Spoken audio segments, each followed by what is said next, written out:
percebi que eu nunca tive a atenção do meu pai.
Até o último segundo, eu tô tudo certo.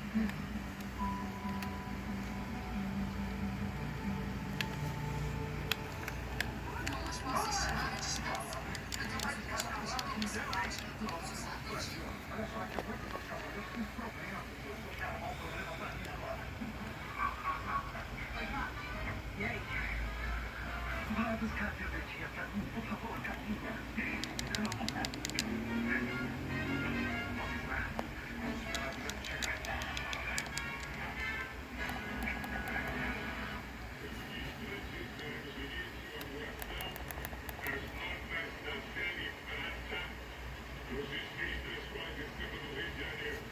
Tu não precisa me acompanhar que eu sei o caminho.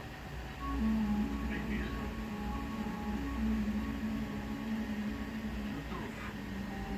Osmar Pereira é uma figura conhecida dos noticiários, das páginas policiais. O que vocês estão trazendo aqui é uma denúncia grave. O senhor vende isso pra mim, delegado? O meu irmão roubou de valor um bilhete premiado de dentro da minha casa. Muda o meu destino e viu das minhas filhas. E sabendo que eu ia fazer a denúncia,